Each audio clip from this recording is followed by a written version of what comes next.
is. Can she hear us? Hello. Hello, can you hear us? I can hear somebody. That's Louise. This is Louise. Hi, Louise. It says H. Bailey. I know, that's Heath. He's facilitating all of this. Oh, very good. I'm here. Some people haven't shown up yet, but and there's a faculty member, Amanda Hickey, who's probably going to be signing in from a different location. Great. Okay, can you see me? Can we turn her up? Can you see me? I'm sorry, what? Can you see me? Yes. Okay. Can you hear me? It sounds like not so well. Yes, we can hear you. We just turned up the volume. What a concept. Okay. Hi, Chris. This is Bev. Hello, Bev. I could tell that was you. And this is Karen. Karen, hello. Hi, nice to see you. So we have Karen, have you heard me in one of those previous? Yes, I came when you were here upstairs. Yes. And I also took, a little while ago, I took a 2-session program that you did over on the other side of Keene. I can't remember the organization it was with. Oh, with SCORE? Yes. Great. And forgive me, I see and hear so many people that I can't keep up. Oh, no, Yeah, no. goodness. I was one of many in that class. It was a great class. Oh, good. We're doing that again in April sometime. It's a 2-parter on a Saturday morning. I will recommend it to people. Oh, thank you. So what's Chris, your total? Are you in Florida right now? Sorry? Are you in Florida right now? Sorry to say, not quite. I'm in Georgia.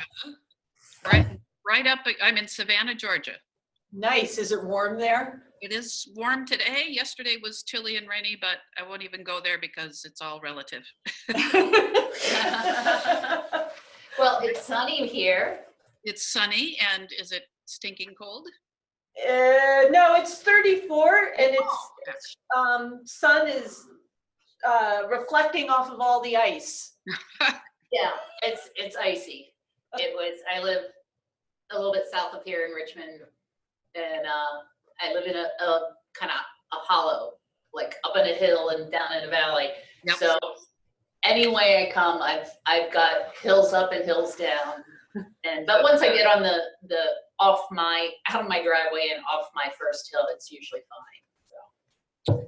But yeah, I suppose at 34 degrees, things are freezing. Yes. Yeah. Yes, and maybe melting too. Melting, freezing, melt. Yeah, I'm sorry. I am here till the end of February. I do this every year for at least the month of February, just so. Nice. If I was in New Hampshire, I'd be taking hostages about now. And my husband realizes that and takes me here. Now that is a new level of season affective disorder. Yes, that's okay, right. Okay, you have raised the bar. Thank you. I have raised the bar, taking hostages. And just so you know, I'm from Minnesota, and if you were watching the Super Bowl, that's what I'm used to. Yeah. Pretty. I have family there, so. Yeah, 4 degrees yesterday and 36 below wind chill, and so New Hampshire is better. Yeah, but Georgia's even more better. Way more better, way more. So we have Bev and Karen and Louise, and anybody else? Diana, who is a student worker in our office, is going to be joining us. Great. I invited her along, and And she's a senior who's looking for jobs, so. and we have another student intern, Stephanie, who may be joining us as well. Okay, and the other faculty who was remotely, maybe? Yes, Amanda Hickey is her name. Oh, somebody just tuned in, and I'm assuming that's Amanda. Her. Is there an Amanda? Oh, let's see. Amanda, can you hear us? Yes. Can you hear great. me? I can hear you. Perfect. And Chris, Yeah. Amanda teaches she teaches many courses, but she's teaching the capstone for health sciences students. So I've been working with her and another professor on how the capstone students can be using LinkedIn as a portfolio. Yep. And so some of the samples, some of the links that we sent you are from some of their students. Oh, excellent. Okay. So let's say we got Amanda and maybe that's all for now, and we could get going. And if anybody else joins, I'll hear about it. Yes. Yeah, Diana just came. And she's going to get her laptop so she can be looking at her LinkedIn account. Oh, great. And is Heath himself also learning, or is he just your tech guy? He's lurking. He's here. And learning. Okay, good. Well, why don't I plunge ahead and just so you, some housekeeping items. See if you can locate the chat box, which is a place where you could all type questions if I'm in the middle of saying something and you want to say something. Yes. Well, it actually, that's a useful tool, but because there are not so many of you all at once, as you can tell, your microphone is open and you could just shout it out when the time comes. So I don't usually have the microphone open for a bunch of different students because it gets to be too confusing. But use the chat or just say it and I'll hear it. If you're all using one computer or near it, I can hear you. Okay, make sense? Yes. Okay, and same with you, Amanda, wherever you are, just talk to your computer and I'll hear it. Okay, perfect. Thanks. All right, and this entire thing is being recorded and I can send you a link to that video later this afternoon. It takes a little while to propagate, but you would all have it for review. If it's such scintillating stuff, you have to review it later. Know that you'll have that file forever. Ooh. Okay? Is there questions on that? No. Okay. Well then, I'm gonna plunge forth, and again, you folks get to drop in, ask questions whenever, but here's what I think we're doing today. First, I have to get the chat box off my screen. There you go. I wanna go through the parts of a standard LinkedIn profile. You all know this by now, I think, but going through those parts and taking that each opportunity to say what I noticed in the student profiles you sent me, if it relates to those parts, okay? And then towards the end, I'll give you some miscellaneous comments and things that I noticed and some best practices I've learned about LinkedIn.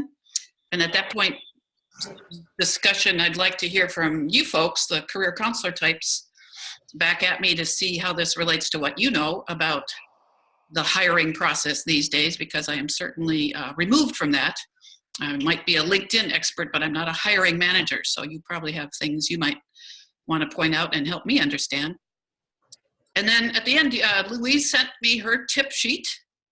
And it was remarkably similar to a tip sheet that LinkedIn provides to people. And I went through that and added some of my own comments that I think I'll just send to you rather than go through it here, if that's all right.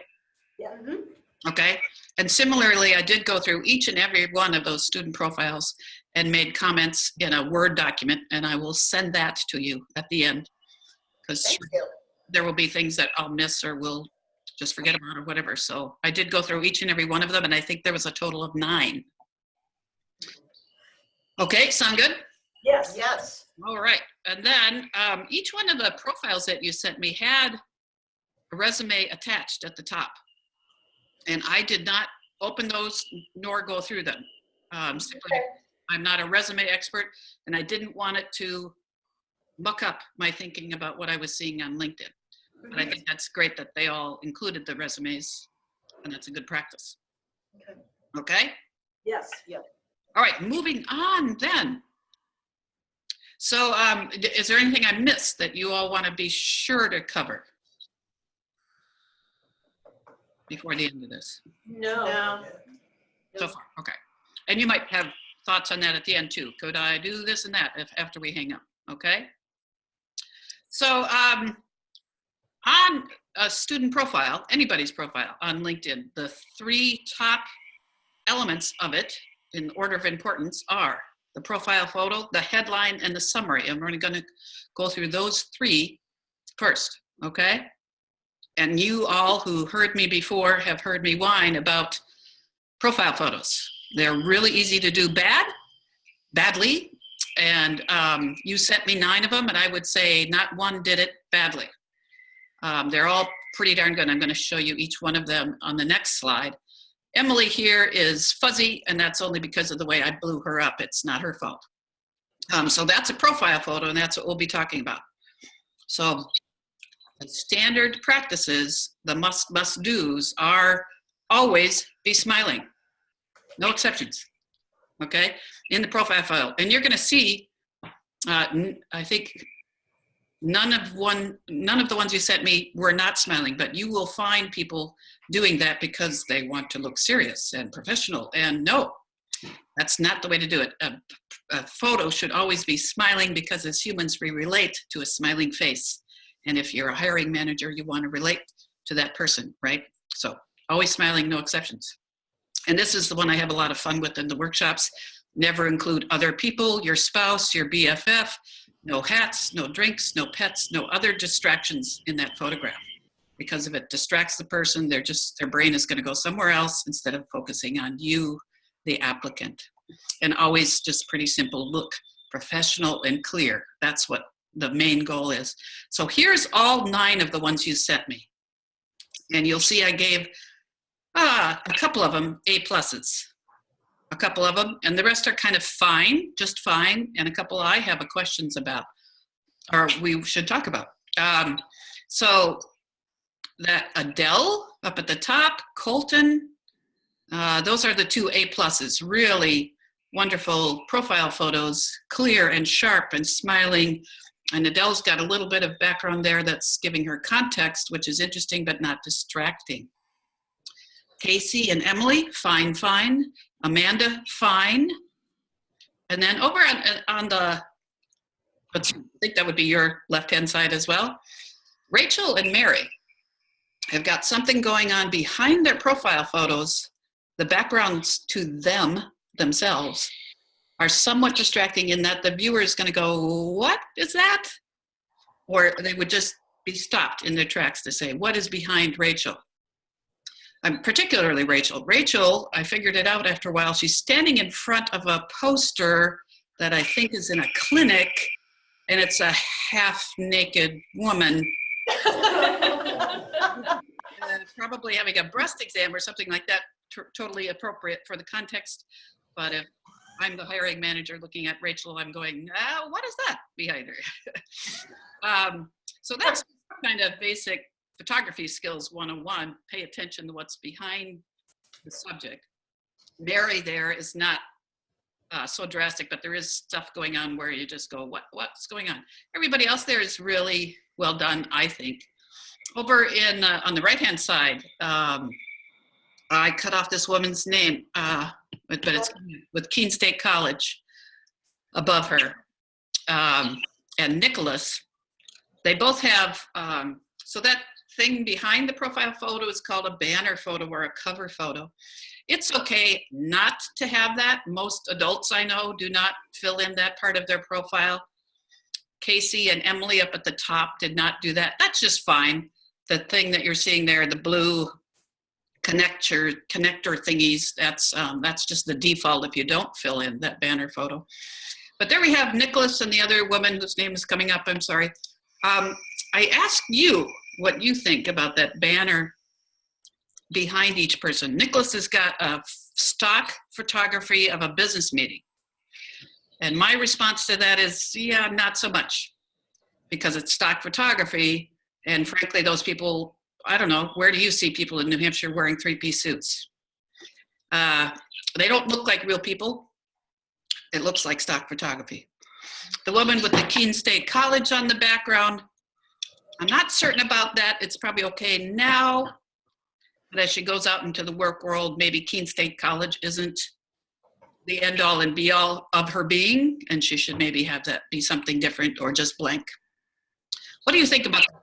Well, yeah, I have a question about that. So Georgia is looking to work in higher ed.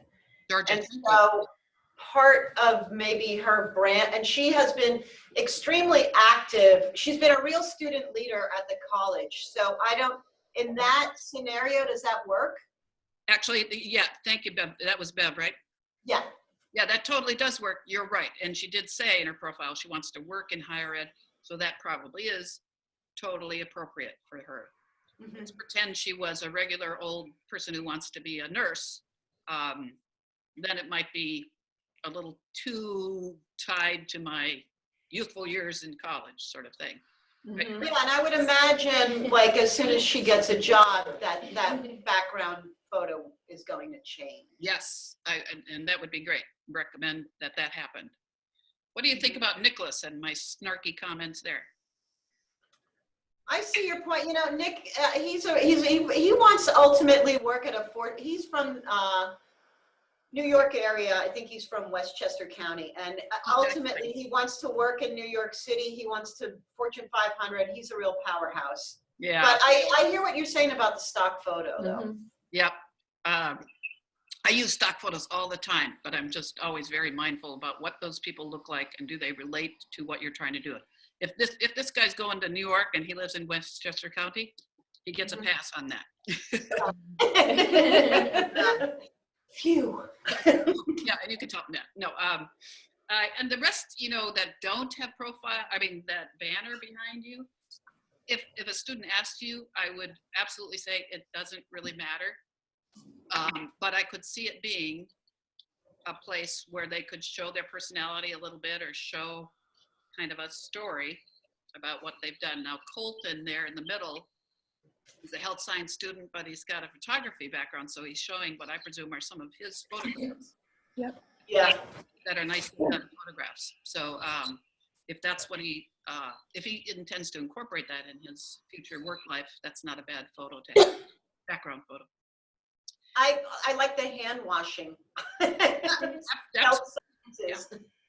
and Mary Gilbar, she's got fruits and vegetables behind her, and how appropriate is that for a nutrition student? So that's really great, I think. Mhm. All right, continuing here. Where's my button? So again, the banner back there is a close-up of Colton's. I guess it's bubble blowing, not hand washing, but it still works, doesn't it? And he's got some really great photos there. Again, not required, but it is a great way to tell the story. And as you're about to learn, telling the story is kind of what people are recommending these days in your personal branding, to tell the story. And that leads me to the headline section of the profile. So the headline in the profile is the thing right under a person's name. In this case, in Colton's case, senior nutrition major at Keene State, which is absolutely a factual statement. And I would just recommend that each and every one of the ones that you sent me and the people that you advise include something factual and a little more. This is a great place to reveal a little bit of personality and a little bit of what they hope to do with that education that they're getting. And let me give you some examples of that coming up. There's mine, which is certainly not the end all and be all, but I try to, and I'm not looking for employment, I'm looking for freelance jobs, contracts, projects like this one here that I'm doing for you. So I just said who I am and added a little something to it to reveal my personality. So for your students, I would recommend seeing how they could make that work for them. Go a little bit beyond, I'm a senior nutrition major. I'm a senior nutrition major who hopes to also add juggling in the future, or something like that, that gives a little bit of who they are and what they hope to accomplish right there in that first, I'm going to go back a sec, right there in that first line, going backwards again, a little bit something more. And then, sorry, go ahead. Question. So Louise and I we run these workshops for the students, and we talk about like aspiring nutritionists, or like what they want to become, aspiring Entrepreneur. public or- relations Yes. coordinator or something like that. What is your opinion on that? Yeah, I think I had that sample, or it's in my comments to the profiles. Somebody in your group did say something like that, and I think that's an excellent way to do it. Aspiring something, and hope to do it in the great state of New Hampshire, or something like that. Anything you could add that's a little bit personality, but yeah, aspiring is a great word, and a great place to include that would be in that headline, I think. Okay, Yeah, so we're on the same track there. good. So that leads me to the next section called the summary. And in my live in-person workshops, I spend a lot of time focusing on that summary. It's so very important because, as you all know, we have no attention spans these days, and it may be the only part of your LinkedIn profile that might be read. And it should encapsulate a lot and not be duplicative of the resume, since all these folks had the resume attached, and not duplicative of a cover letter if any are sending those these days. But in a way, it's kind of like a cover letter. So here's Emily's. And by the way, my comments will sound snarkier than they would be if I was meeting with these people in person. But I wanted to pass on my thoughts. So here is Emily, who goes along for almost a paragraph, and I'm asleep by the end of the first sentence. It's it's job speak. It's not very interesting, written in an interesting way. It's sort of standard issue in terms of what you would put in a cover letter or the first paragraph of a cover letter or in that resume. So I got bored. That may be just me. It may be that hiring managers put up with it more than I would. So take that for what it's worth. In my other life, I'm a creative writer and editor, so I'm paying attention to those types of things. But to say these same kinds of things that all 9 of your students could have written, to say it in a more interesting way and punchy way, it would be something I would advise people to attempt to do, or you to advise them to do. Again, here's mine. Mine is a little too short and maybe doesn't give enough information about me, but I'm in a point in my career, it doesn't matter. I wanted to get my personality out there more than what I want to do in real life, sort of thing. So think of that space as a place to do something more interesting. Don't use that space to give them your name once again, as Mary did. Your name is already attached to the profile or everything else this person has sent to that potential employer. She doesn't need to use it in that section again. I'm sure that you'd gone through this with all of your students. Anybody you're advising, spelling, grammar count a lot, right? So I noticed lots and lots of errors in that summary section, and just jumping ahead a little bit, lots of errors in the experience section where people are describing what they did with previous jobs. Have you noticed that? And is that a challenge for you folks as advisors? All the time. Yes, in a word.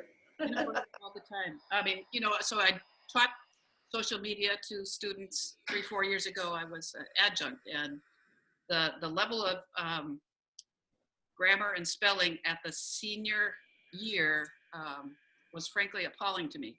And if they don't reach it then, by their senior year, they're not going to get there. So they're going to need you to guide them. You will see in my individual analysis of the profiles, several of them were really, really atrocious. And I don't know if what you sent me was final for them, or you're still in the process of advising them. But I don't need to tell you higher ed folks, spelling and grammar count, right? Yeah. What is this? She had good aspiration there. Oh, there it was. That was her first sentence. That's just an example of what not to do, right? That's one sentence. Yeah. You need to break that up a little bit and be clearer about what she means. Clearer in her own mind, so that when she writes it, it will come out clearer. Here's one. Rachel had that good she's including a little bit of storytelling in her summary, which is really good. This experience made me realize I want to work with children. I think that's the kind of personal branding, storytelling that resonates with the hiring managers.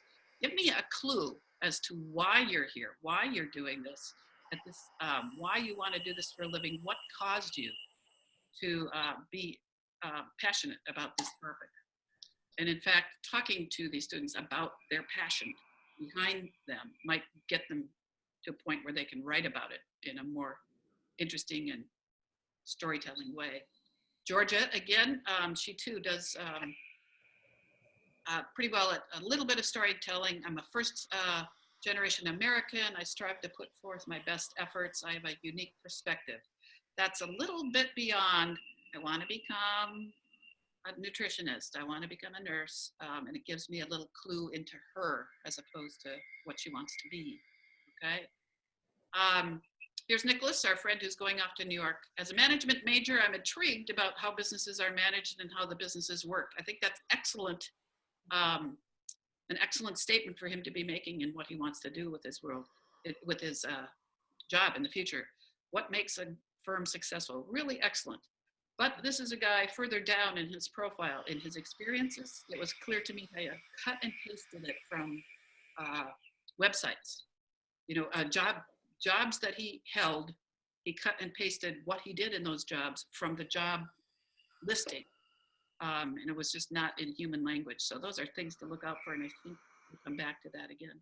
Anyway, those were the first 3 top important elements of profile photo. Are there anything you want to ask me about what I've said so far? No, that's helpful. Okay. Is this stuff you didn't know already or have had problems with? Oh, you know what? I do have a question. The summary, I see sometimes, usually they're pretty short, 1 paragraph. Sometimes I see them go on to 2 paragraphs. Yeah. What is your opinion? Yep. Shorter is always better. Yeah. Yeah. I think if you go beyond a paragraph, you're probably losing that person. I think so too. Yep. And it's you probably know this. It's harder to make shorter. Yeah. And it has to be really, really clear and succinct and to the point like that. And then add some personality, as I've just said. Shorter is better.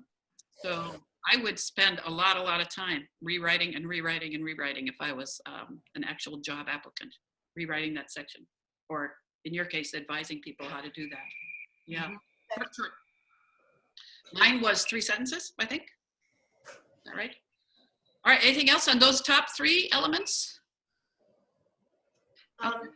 Chris, what about like bulleting, you know, the key skills that you're bringing, or is Yeah. that something for the summary, or should it be further down? I think it would be great to do in a summary, and I don't think LinkedIn lets you. I think it doesn't have that formatting built in. You can copy and paste from a Word and pull up the bullets from the Word document and put it into LinkedIn. Oh, great. You've had that experience then. So Yes. I would give it a try. But again, going back to linked, not so it goes on so far that you've gone below the top of the fold, as it were, on the page. Yeah, keep that short as well. And bullets, in the experiences section of the profiles that are reviewed, were often missing and could have been a much more effective way to present some of the experiences. So I would do that. Okay, thanks. All right, moving on. So one of the key things I found missing everywhere was recommendations. Mm-hmm. Yeah? Have you had these conversations with your students? Yes. Yes. And what kind of response do you get from them when you point that out to them? I think they're going to get on it. Okay. You know, especially for the seniors, they're going to need references. They might be asking people to write letters of recommendations. So I think they get it, and I think they're at the beginning phase of understanding it. Yeah. Oh, good, Bev. Yeah. So And again, we told them just short, 1 paragraph.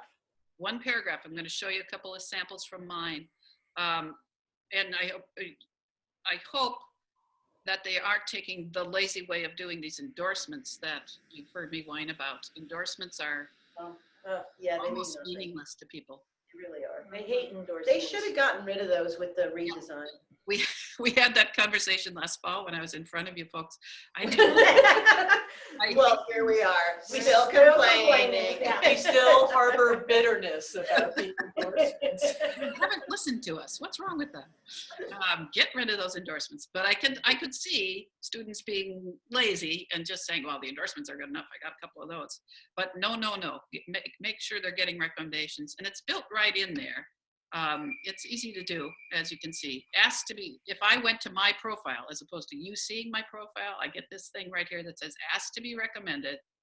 I press that button and I can pick from my contacts. Oh, Janice should really write me an endorsement. I mean, a recommendation. So short, look at this top guy here. He gave me one sentence. It doesn't look like much, but this guy has such cachet that that's going to carry a lot of weight. And that's whoa, sorry. Am I making you dizzy yet? Okay. So there, and look, there's Bev. But endorsements, recommendations carry so much weight. I don't have to tell you this with hiring managers, and it could be from a professor that they worked with a lot, right? It doesn't have to be employers. Am I correct? Right, yes, exactly. So really crank them up on that as they head towards graduation. Absolutely. Just one comment on that, because I had the experience where someone asked me for a recommendation, and I did not realize at the time that I only knew about the endorsements.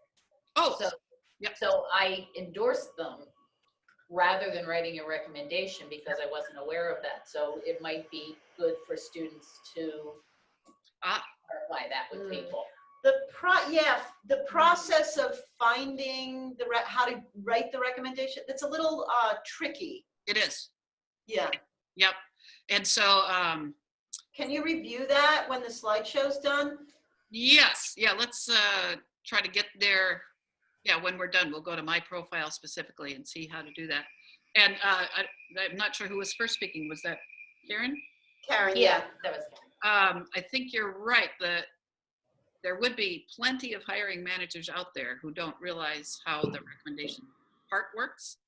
So let's say your student figures it out and what the process is you send them a little internal note that says, Chris would like a recommendation. Could you fill this out? That student may need to, outside of LinkedIn, give that recommender a heads up on how to do it. Go look at their LinkedIn profile, find the thing. Yeah. Teaching a person how to do that might be a requirement. I've had that happen. An older person who hired me to do bunches of projects could not figure out how to do it, and I had to walk her through it. I mean, she was kind enough, and we had that kind of relationship. So something to think about if your students come across either LinkedIn Luddites or just unable to figure it out, that they'll have to teach their recommenders. Good point. So here's a little thing I found yesterday. It's just an article about you can see at the bottom, 4 keys to scoring amazing LinkedIn recommendations. It's a little bit outdated because, as we all know, LinkedIn changed a lot last year, right? Yep. But it still applies. I would recommend this article at the bottom to all of you. And that'll be part of the video. You could grab it from there. But in there, the author said, don't have them ask 10 people all at once to write recommendations, because a hiring manager is going to be able to see that all happened at once. I'm not exactly sure how, but they'll figure it out. And it could give the wrong impression of, I forgot to give recommendations along the way.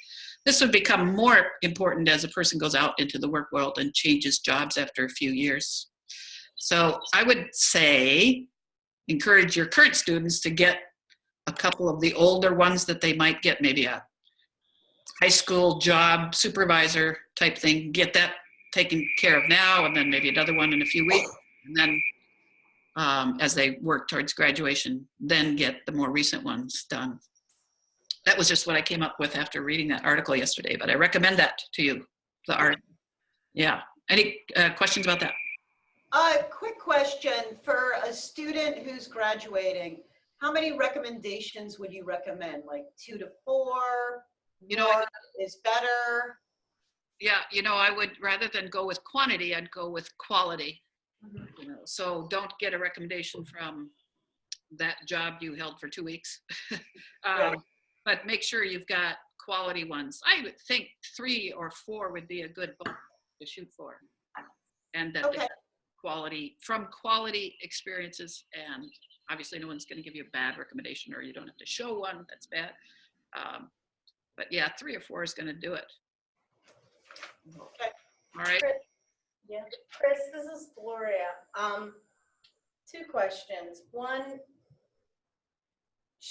is it possible with LinkedIn to eliminate those older recommendations that you may not need once you have really solid, good ones that pertain to the field you want to go into?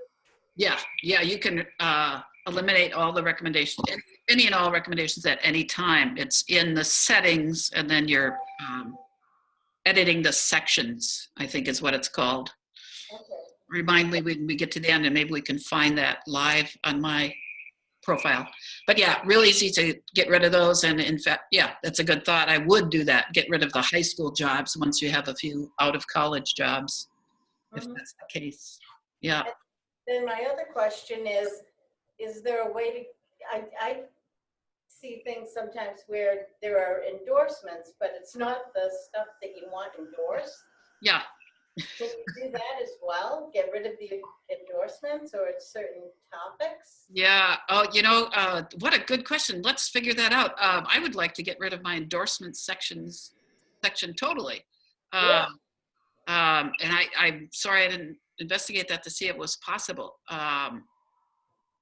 Because I think I said this, I get people endorsing me for stuff they have no clue about what I even mean, and they have no experience with me, and I just don't like them. I'm going to assume that section can be hidden, but let's look at that at the end as well. Okay, thanks. Okay, and if we don't solve it today, let's solve it together afterwards. Wow. So when we started talking about doing this online consult, there are a lot of questions about where do projects and media and sample publications appear, or where should they appear in the profile, right? Yes. Anybody want to say a few words about that? What kinds of challenges have you seen and questions you get from students? The thinking is that employers are looking at the LinkedIn profile pretty quickly, so they're probably most likely looking at the summary, education, and experience. Yes. And maybe then they're scrolling down to the bottom, and maybe then they're clicking on the projects. And the projects that section doesn't allow you, it allows you to put in a URL, but it doesn't allow you to upload. So the thinking was, if it's related to their career interests, that projects and any kind of experience like that should go into either the experience section or in the text box of the education section. Yes. Okay, so I feel your pain, and it seems to be such an important aspect to include, yet it is rather hidden to the viewer of the profile. And I have not come up with a definitive way to do that. And the first questions I got in the emails, my thought is to include it everywhere. Mm-hmm. It in the experience section, if it relates to the job, have a project or attached document or something like that, publication right there in experience, and include it in the activities, and included in the projects section, which is a section you can add, which I can only hope is they're going to be viewed by a hiring manager who is very, very serious about that candidate. So there is, I think, hope that they'll be seen. But to get it up there at the top before the hiring manager loses interest is a challenge, I think. I've just repeated what you just said. But here is something I've done. I have, because my background is writing and editing and publications and such, I have, 5,000 lineal feet of examples I could give you. And so I did create a whole separate website really, that contains my best samples. And when you're on my LinkedIn profile, if you have the patience to click through to the section that says my websites are, and on the top there is my business website, Halverson New Media. That probably won't apply to many of your students. And the second one there is a link to my favorite sample publications ever. And you might have students where that would be worthwhile to do, to have them build a separate website that contains all their samples. A photographer, a journalist, or these health sciences students, if they're putting up medical posters, I believe is the term, right? Or doing presentations, they should include those things.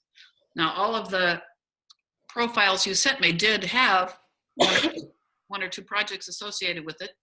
I think they were great and hard to see, hard for the viewer to find. So I think you're going to have to add to your bag of tricks, encouraging those students to do whatever they can to bring attention to those projects or samples that they've attached through other means, like what I did with this second website, or in the cover letter, or in the summary. Be sure to look at my projects. I don't know, what do y'all think about that? Oh, that's a good idea. That's a good idea. That in the summary, call attention to sections lower down on the LinkedIn profile is another way Yes, of directing them. yeah, and pulling Oh. out the titles, if it's a presentation such, the effect of Okay. lemons or whatever, yeah. To pull out the titles of those projects somewhere in that, way high up where it makes sense.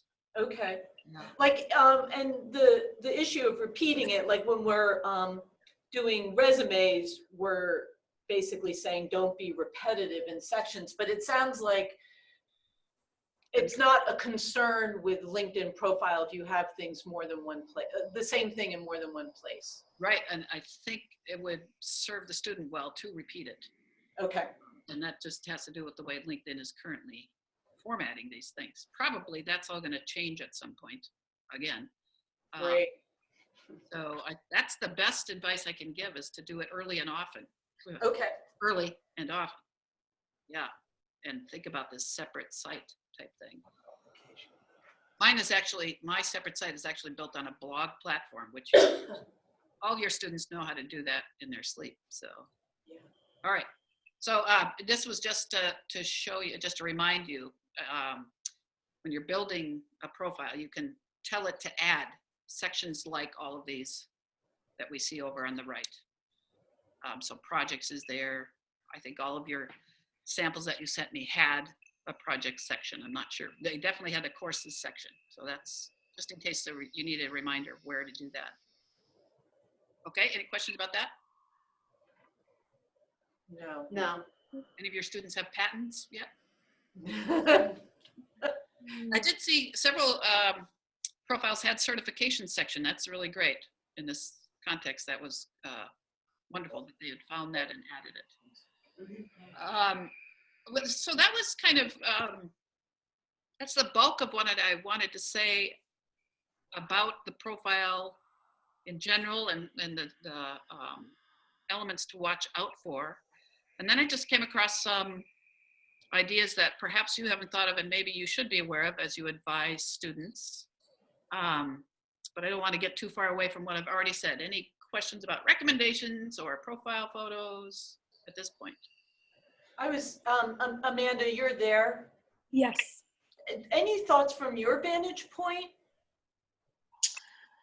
No, I think this has been really helpful because we've created it as a class assignment and had sort of a rubric, like include this in your summary. But I think what I've learned is really letting them be creative and more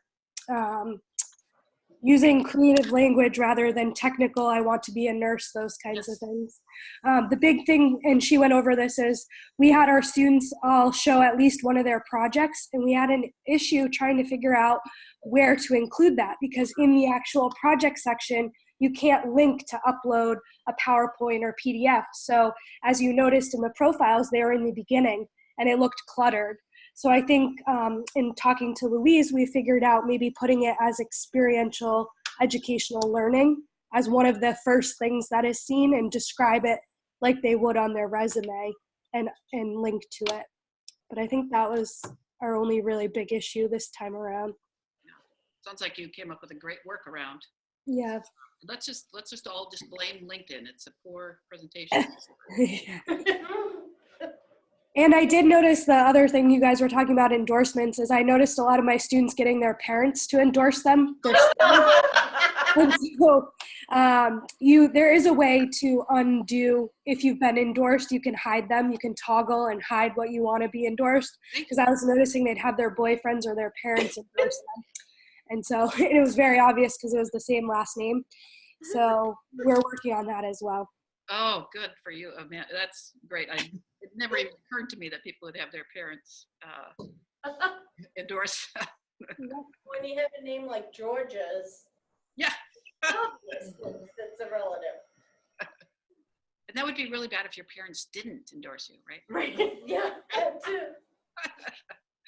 Well, that's good. So, Amanda, it was fairly easy to hide endorsements that you didn't want. Yeah, I think I worked on it with one student and we were able to figure it out. Excellent. Okay. Yep. That's good to know. So I'm going to go do that after we hang up.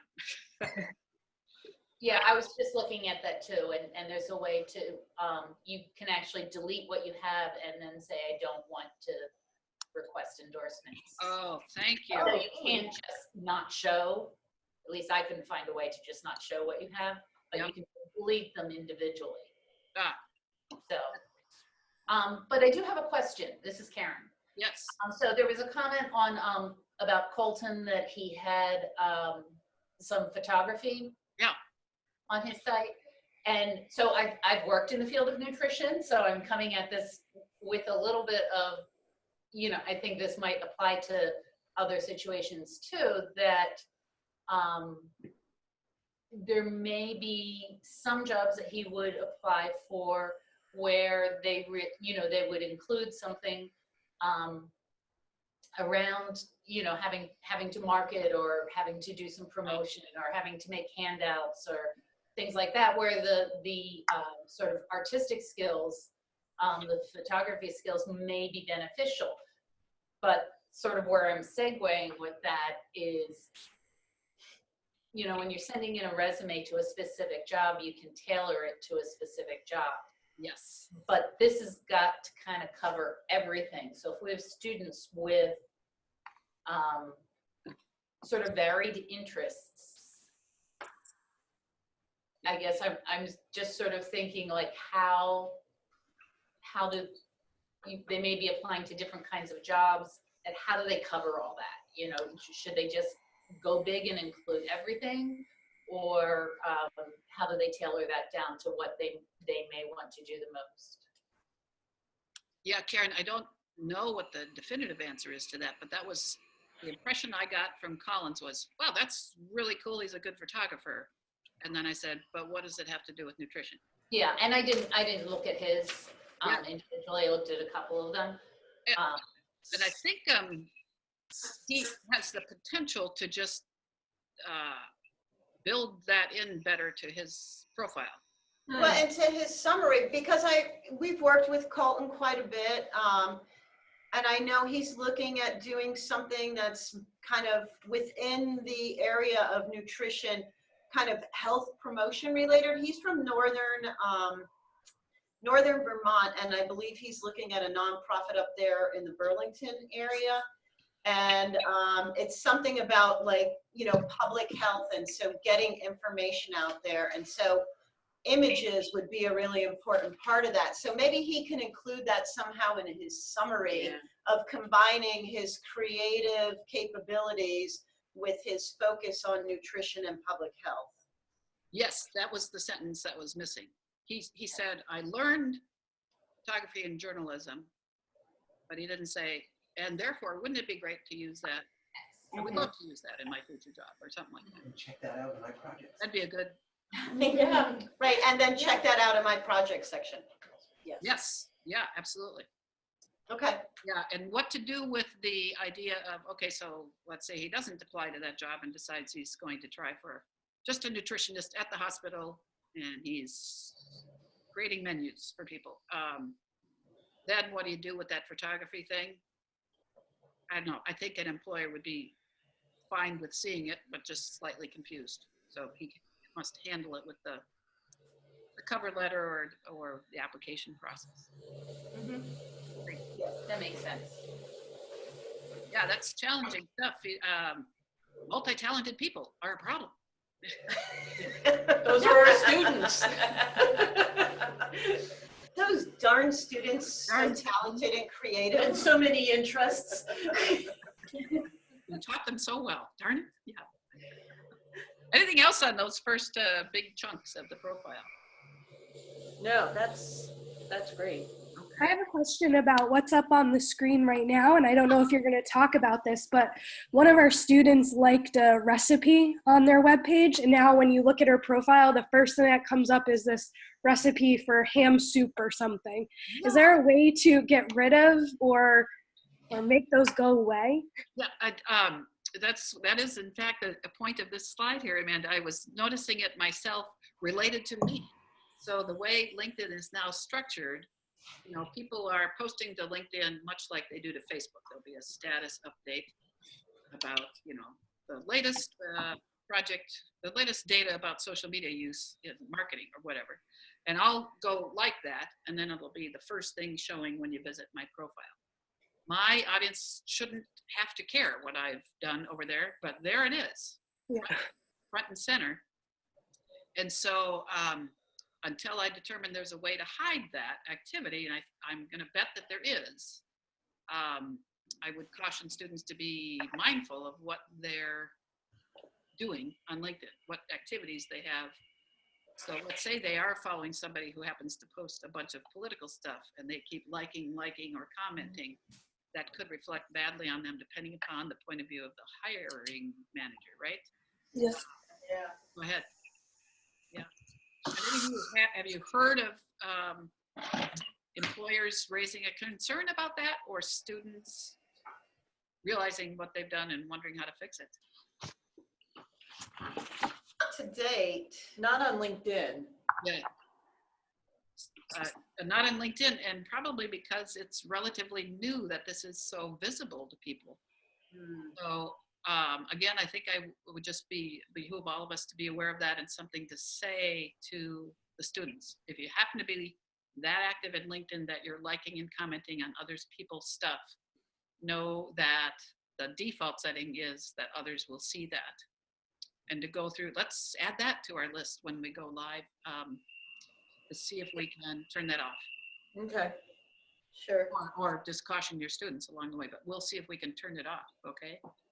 Similarly, I'm betting that not a one of your students would be using LinkedIn in that way to put up their own comments or own status update in LinkedIn.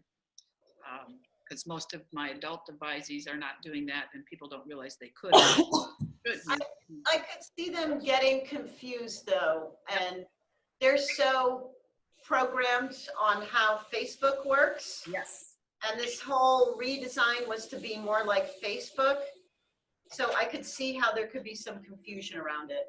We Yes. have We have a student right here. Diana. Student perspective. And Diana has posted. Yeah, I have. I think people do post some things that aren't always toward what they're trying to get a job for, but I think people do post and share on LinkedIn. And Diana's posts have been, because you want to do marketing. Mhm. And your posts have been specific to marketing. Yeah. So that seems like that's been a good use Mhm. of the That- feed. And that would be exactly what I tell people who come to my workshops, adults who are running their own small business. If their small business is related to marketing, yes, they should be posting about and commenting on things related to marketing. It's very good that you're doing that. Was it Diana? Sorry. Yes. Yes. No. If that's the field you're going into and you're commenting and or liking and or posting your own things, that's good activity. You won't confuse a hiring manager who's going to see that activity, and I'm assuming won't annoy them or whatever, give them reason to not think of you as a potential hire.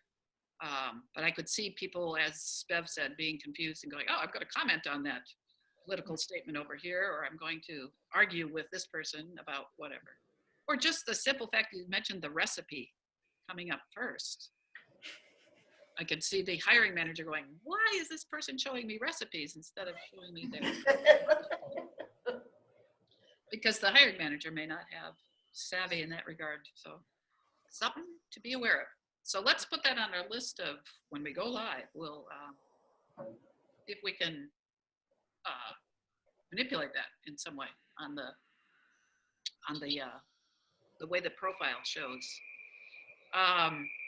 Here's and then so another topic entirely. As I was going through the student profiles, the 9 ones that you sent me, I noticed several of them had very, very long, what I think of as long-term employment or volunteer positions,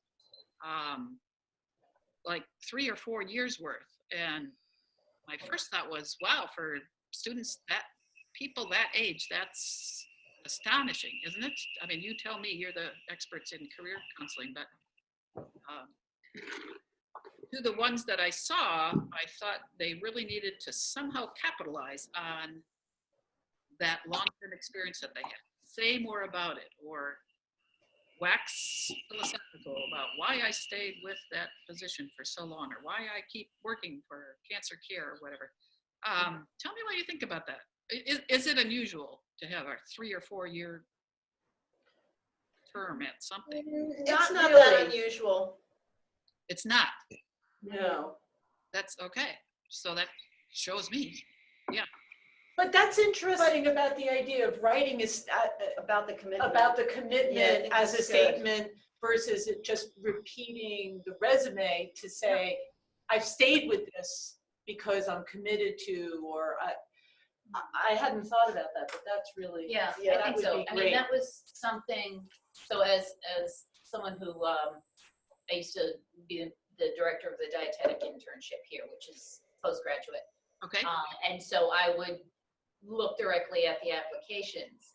And that was something that I would notice, you know, like, is this someone who, you know, suddenly realized in the summer after their junior year that they need more experience and they quickly volunteered for a whole bunch of places very short time, or are they someone who showed that they volunteered again and again for the same, you know, that they had the consistency and commitment over a period of time. And often you would see a you know, an elevation in their an advancement in their responsibilities, and sometimes a hire into a paid position.